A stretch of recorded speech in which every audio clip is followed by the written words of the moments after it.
필립 얀시라고 하는 사람이 쓴 놀라운 하나님의 은혜라는 책이 있습니다.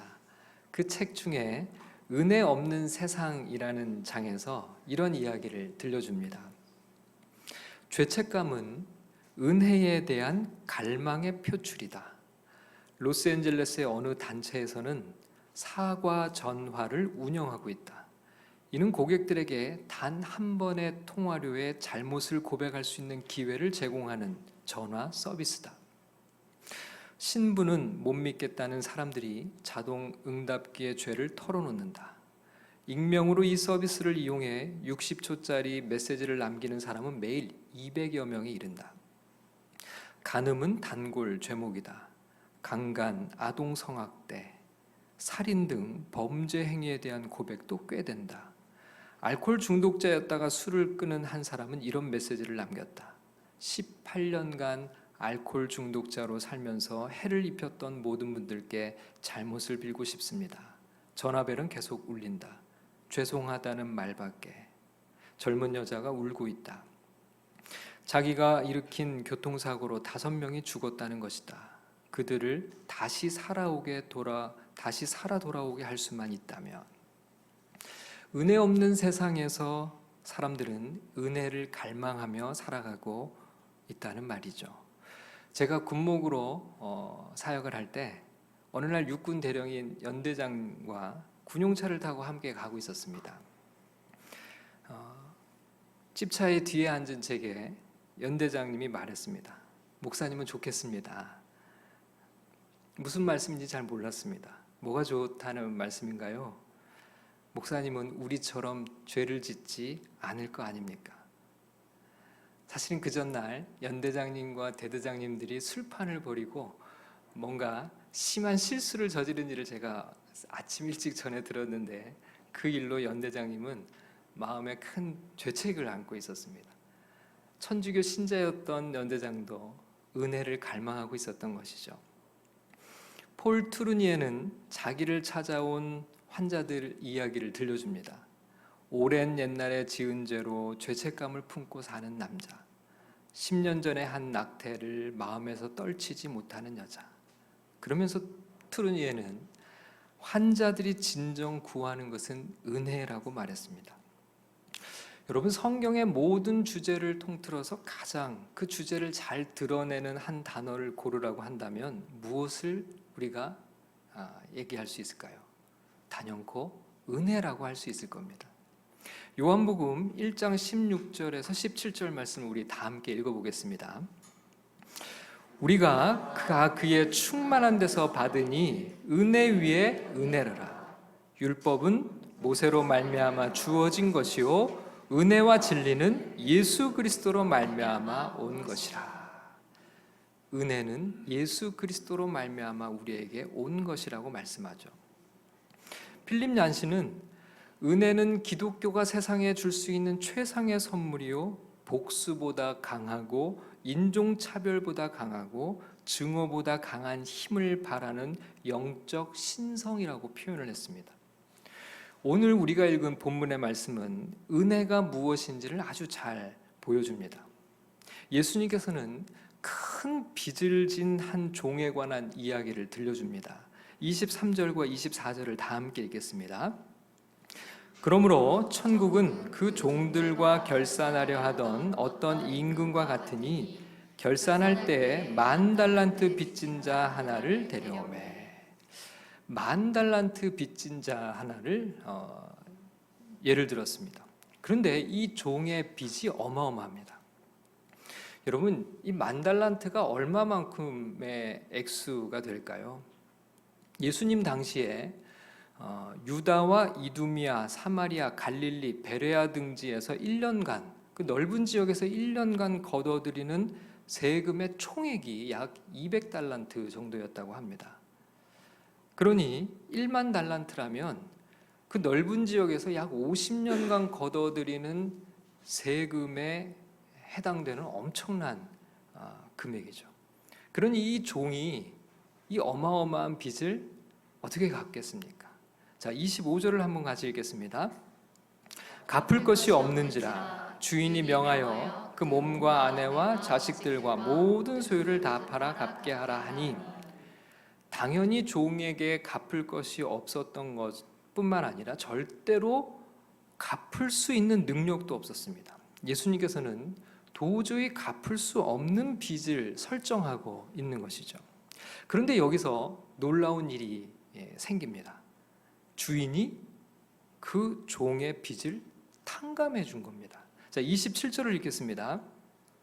그 종의 주인이 불쌍히 여겨 놓아 보내며 그 빚을 탕감하여 주었더니. 여러분, 탕감은 무엇입니까? 빚을 없었던 일로 해주는 것이죠. 빚 문서를 찢어버리고 그 많은 부채를 없었던 일로 바꾸어 버렸습니다. 여러분, 이것이 바로 은혜입니다. 도저히 해결할 수 없는 빚을 탕감받은 것, 주인이 베푼 값없는 선물이 바로 성경이 말씀하는 은혜라는 것이죠. 그 엄청난 빚을 탕감받았다면 얼마나 기쁠까요? 여러분, 우리가 한 1억만 누가 탕감을 해준다 그러면 날아가지 않겠습니까? 더군다나 한 10억이라면요, 100억이라면요, 아마 지금 이 1만 달란트라는 건요, 우리가 상상할 수 없는 금액에 해당이 됩니다. 아마 이 늘 무거운 빚의 짐에 눌려 살았던 종은 날아갈 듯 가벼운 마음으로 이 탕감의 기쁨을 누려야 마땅한데요, 그런데 이 종은 이해할 수 없는 행동을 합니다. 자, 28절을 읽겠습니다. 그 종이 나가서 자기에게 100데나리온 빚진 동료 한 사람을 만나 붙들어 목을 잡고 이르되 빚을 갚으라 하매.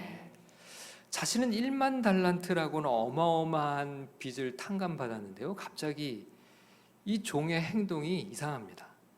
이 종은 길에 나가서 자기에게 100데나리온 빚진 사람의 목을 잡고 그 빚을 갚으라고 요구하는 것입니다. 그런데 그 동료의 간청에도 불구하고 심지어 그 동료를 옥에 가두기까지 하죠. 자, 29절과 30절을 읽겠습니다. 그 동료가 엎드려 간구하 이르되 나에게 참아주소서 갚으리이다 하되 허락하지 아니하고 이에 가서 그가 빚을 갚도록 옥에 가두거늘. 도저히 갚을 수 없는 빚을 다 탕감받고 나가서 종이 제일 먼저 한 일은 놀랍게도 자신에게 100데나리온 빚진 자를 찾아가 빚을 갚으라고 요구하다가 결국에는 그 사람을 감옥에 가둔 일이었습니다. 여러분, 이 100데나리온은 어느 정도의 금액일까요? 예수님 당시에 노동자가 하루 일하는 품삯이 한 데나리온이었습니다. 그러니까 100데나리온이라면 100일 동안 일한 품삯이겠죠. 물론 그 돈도 적은 금액은 아니겠지만 1만 달란트와는 도저히 비교가 되지 않는 그런 큰 작은 금액입니다.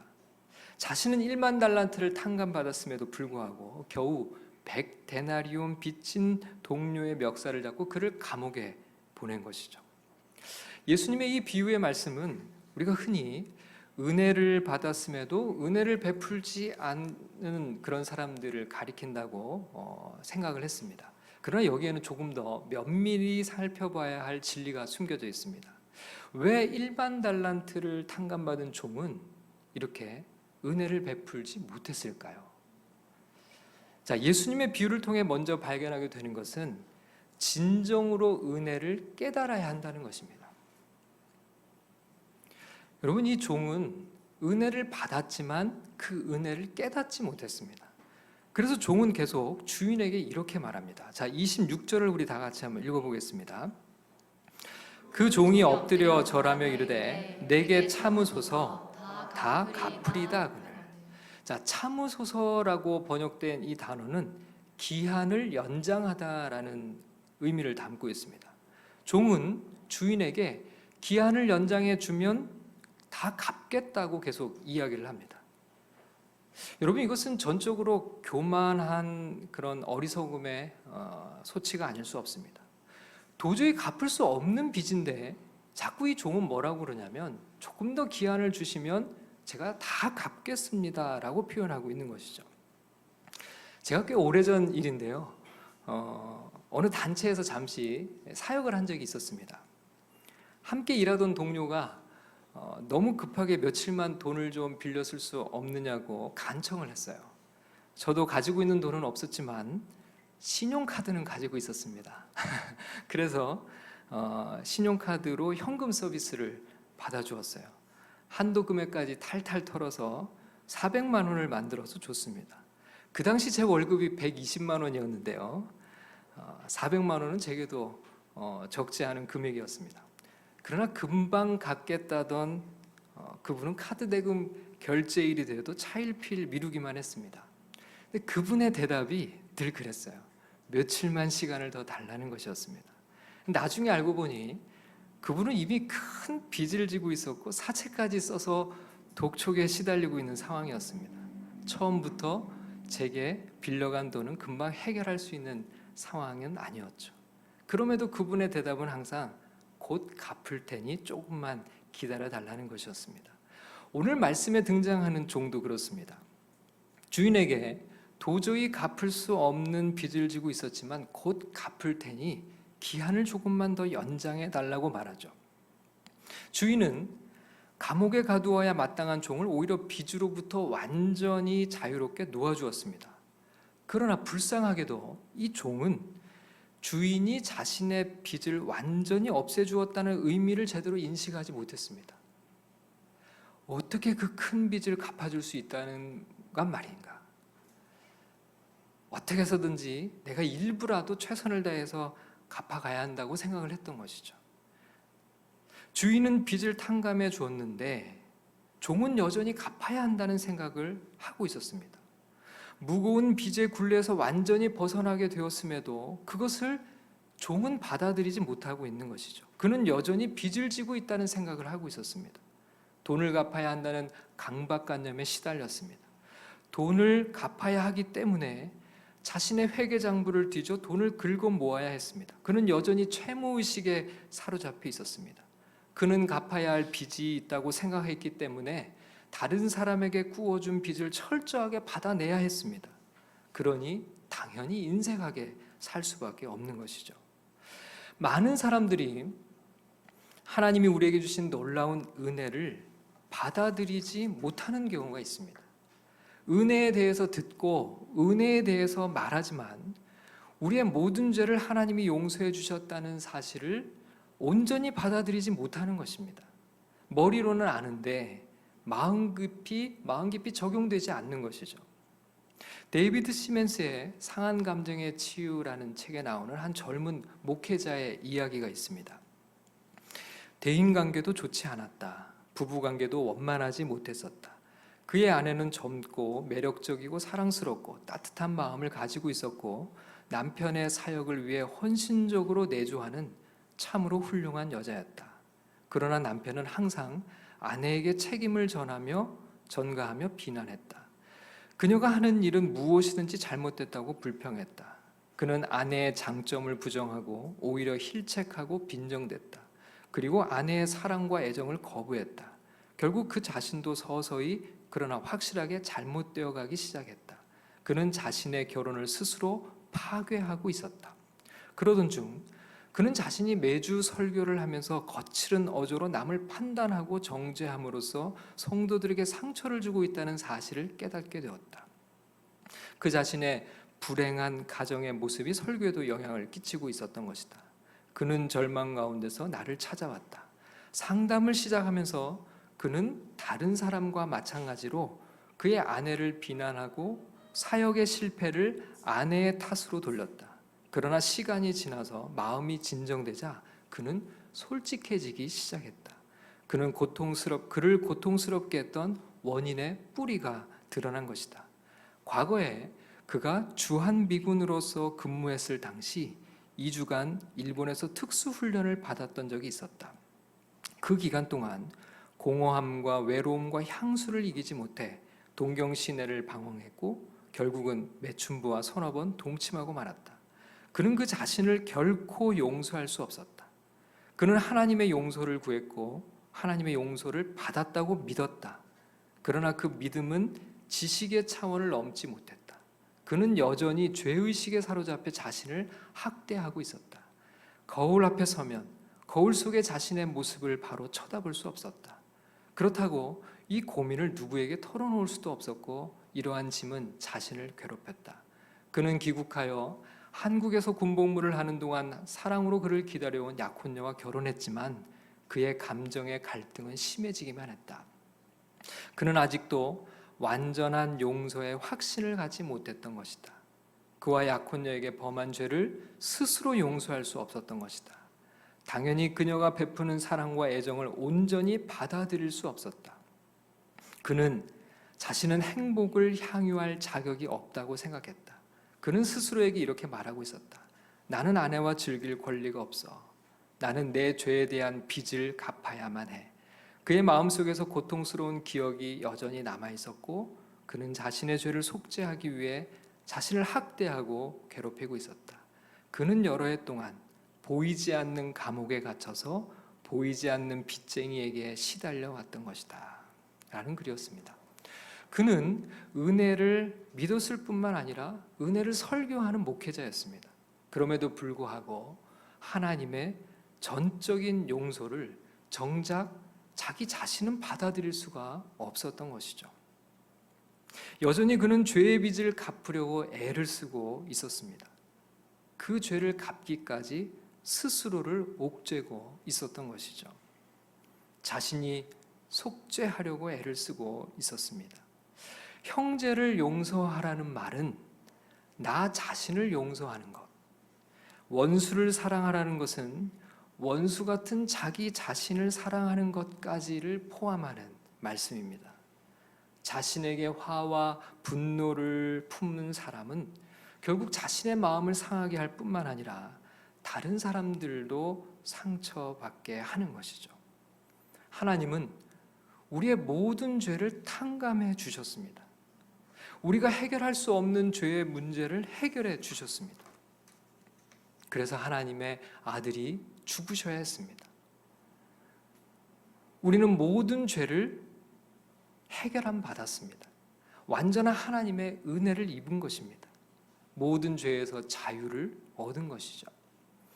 이제 우리는 하나님의 은혜를 온전히 깨달아야 합니다. 하나님의 은혜를 받아들여야 합니다. 그럴 때 하나님의 은혜를 진정으로 누리게 됩니다. 그리고 하나님의 은혜를 흘려보내게 되는 것이죠. 하나님의 은혜를 깨닫고 누리며 살아가는 하나님의 백성들이 모두 되시기를 주님의 이름으로 축원합니다. 두 번째로 은혜를 깨달은 자만이 용서하는 삶을 살 수 있다는 것입니다. 우리가 하나님의 자비와 용서를 받고 이를 인정할 수 없다면 당연히 남에게 은혜를 베풀거나 다른 사람을 용서할 수 없습니다. 무조건적인 사랑을 할 수도 없죠. 용서를 체험하지 못한 우리는 남을 용서할 수 없습니다. 여러분, 1만 달란트 빚진 종의 비유는 참으로 비극적입니다. 그 어마어마한 은혜를 받고 이제는 정말 주님이 주시는 그 자유함을 누리며 살아갈 수 있는데 여전히 빚을 갚아야 한다고 생각하니 길을 쓰고 빚을 받으러 다니는 것이죠.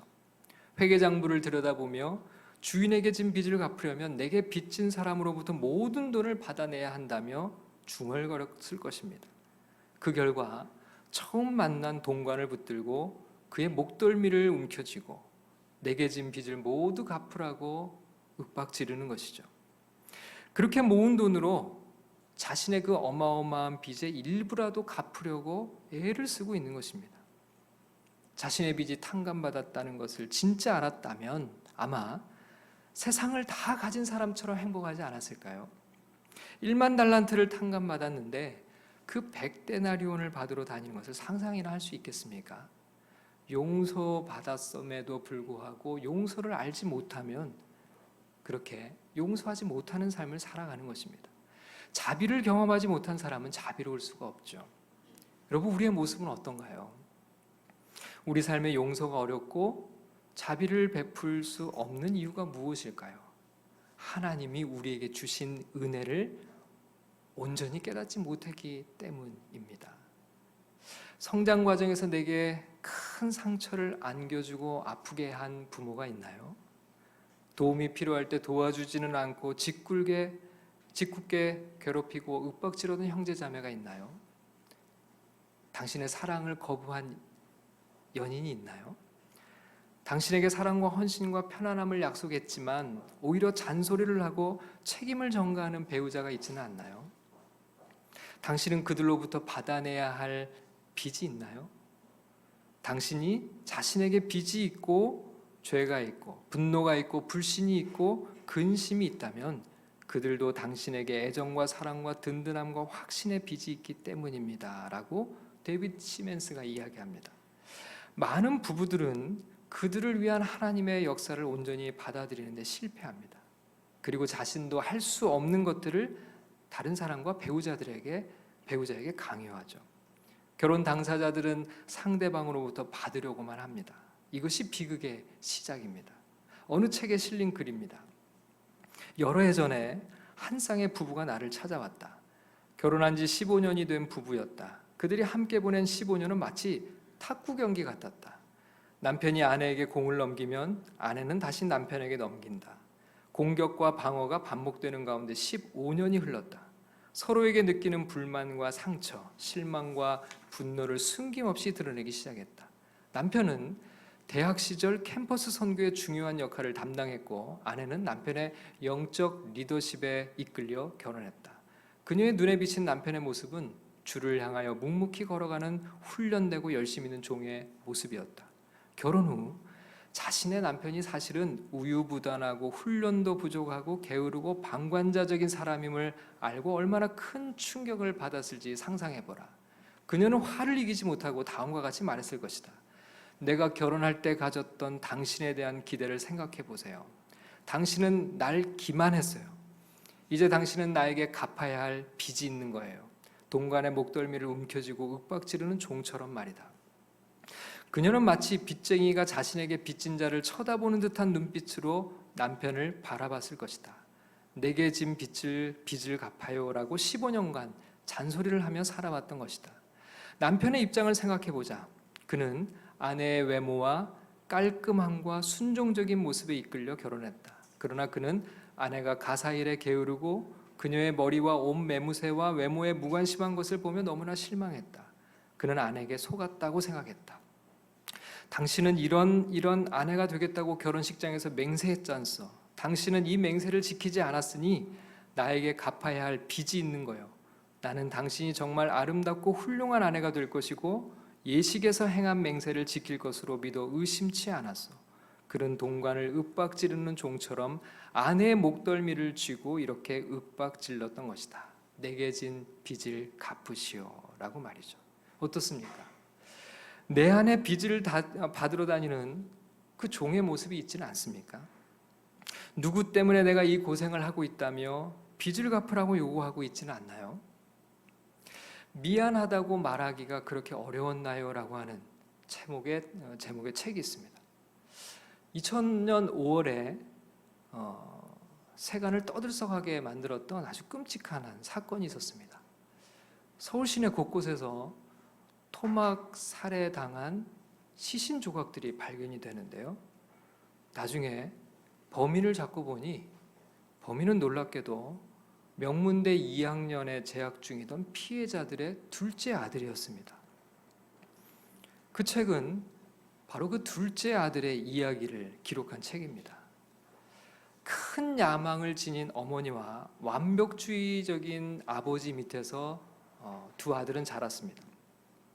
어머니는 유복한 집안에서 태어나 명문여대의 정치 외교학과를 일찍이 졸업했습니다. 어머니의 꿈은 여자 대통령이었습니다. 그러나 그 시절 여성들의 정계 임무는 지극히 어려웠습니다. 어머니의 야망은 고스란히 남편에게로 옮겨갔습니다. 군사정권 시절 엘리트 군인과 결혼을 하게 됩니다. 그러나 남편을 통해 이루려던 야망도 금세 깨어지고 맙니다. 그러자 그 야망은 고스란히 아들들에게 향했습니다. 특히 순했던 둘째 아들은 어머니에 대한 큰 두려움을 가지고 있었다고 해요. 아들이 시험 기간이면 어머니도 거실에서 밤새 잠을 자지 않고 아들과 함께 밤을 새웠습니다. 그러다 한 번은 아들이 밤에 공부하다가 그만 깜빡 잠이 들어버리고 말았습니다. 새벽에 어머니는 아들이 공부하는 줄 알고 있다가 간식을 가지고 방문을 열었다가 잠을 자고 있는 아들을 발견했습니다. 불같이 화를 내며 아들은 그날 호되게 매를 맞고 폭언을 들여야 했습니다. 자수성가한 아버지는 집안을 온통 군대식으로 늘 엄격하게 대했습니다. 머리카락 하나 떨어져 있는 것을 보지 못했고 모든 것은 가지런히 정돈되어야 했고 둘째 아들의 행동이 느리다는 이유로 아들을 늘 군뱅이라고 불렀다고 합니다. 여러분, 이 가정에 은혜는 없고 온통 빚을 요구하는 빚쟁이들의 요구만 가득했던 것이죠. 책을 보면서 참 안타까웠던 것은 어머니도 교회를 다녔고 아들도 고등학교 때까지 교회를 다녔다는 것이었습니다. 교회는 다녔지만 은혜를 몰랐고 은혜를 경험하지 못한 채 비극적인 결말을 얻게 된 것이죠. 그 가정에 하나님의 은혜를 알았다면, 그리고 그 하나님의 은혜를 누릴 수 있었다면 얼마나 좋았을까요? 미국의 코너스톤 교회를 담임하는 프랜시스 첸 목사님의 감동적인 이야기가 있습니다. 관용적인 마음은 은혜이다. 16살 딸이 F학점을 받아왔다. 딸은 떨고 있었다. 친구들에게 오늘 아빠에게 죽었다고 말했다. 집에 오자 엄마에게 이실직고하고 아빠에게 시험지를 들고 온 아이의 표정이 선하다. 아빠, 이제 어떻게 하실 거예요? 딸의 눈을 봤다. 아빠가 이렇게 할 거야. 아빠가 너가 원하는 아무 곳에서 저녁을 먹을 거야. 그리고 영화를 볼 거야. 끝나고 아이스크림을 먹으러 갈 거야. 아이는 혼란스러운 표정으로 쳐다보기 시작했다. 나는 너에게 은혜가 무엇인지를 설명해 주려는 거야. 은혜란 하나님이 아빠에게 보여주신 거야. 아빠도 살면서 나쁜 것을 한 적들이 있거든. 하나님은 벌을 주신 것이 아니라 축복해 주셨다. 하나님은 아빠에게 엄마를 주셨고 너를 주셨고 동생을 주셨는데 이것이 다 은혜이다. 그래서 이런 은혜를 너에게 알려주기 원한다. 그러나 딱 한 번만이다. 다음 날 학교에 갔다. 딸에게 친구들이 몰려들었다. 어제 아빠한테 어떻게 됐어? 아빠가 하나님의 은혜를 가르쳐 주시려고 근사한 곳에서 밥도 사주시고 영화도 보여주시고 아이스크림도 사주셨어. 우리도 너 같은 아빠가 있었으면 좋겠다. 바로 이것이 주 안에서 항상 기뻐합니다. 우리가 항상 기뻐할 수 있는 이유는 하나님이 우리에게 주신 은혜를 경험하기 때문이다. 아이가 광채를 내면서 하루 종일 다녔던 것, 우리를 보고 세상 사람들도 하나님의 은혜를 알게 하고 싶어 한다라는 글입니다. 여러분, 그런데요, 이 프랜시스 첸 목사님의 인생을 알면 참으로 놀랍습니다. 정말 기구하고 불우한 성장 과정을 거치는데요. 어머니가 이 프랜시스 첸 목사님을 낳다가 세상을 떠납니다. 아버지가 재혼을 하셨는데 9살 때 새어머니가 교통사고로 돌아가셨습니다. 아버지가 다시 재혼을 하셨는데 이번에는 12살 때 아버지가 암으로 돌아가셨습니다.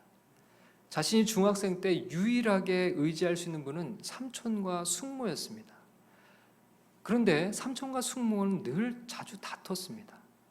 16살 때 급기야 삼촌이 숙모를 총으로 살해하고 삼촌도 그 총으로 자살을 했습니다. 여러분, 이보다 더 불행한 인생이 있을까요? 이렇게 불우한 가정 환경에서 프랜시스 첸 목사님은 성장했습니다. 그러나 그는 하나님의 은혜를 만났습니다. 그 은혜를 깨달았습니다.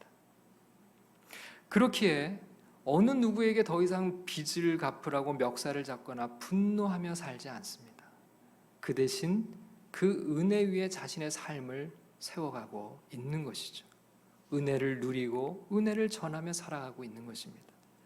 은혜를 만나고 은혜를 아는 가정과 그렇지 않은 가정이 이렇게 다른 것이죠. 우리를 위해 행하신 하나님의 놀라운 은혜를 깨닫고 가슴에 새기며 누리며 전하며 살아가시는 하나님의 모든 백성들이 되시기를 주님의 이름으로 축원합니다.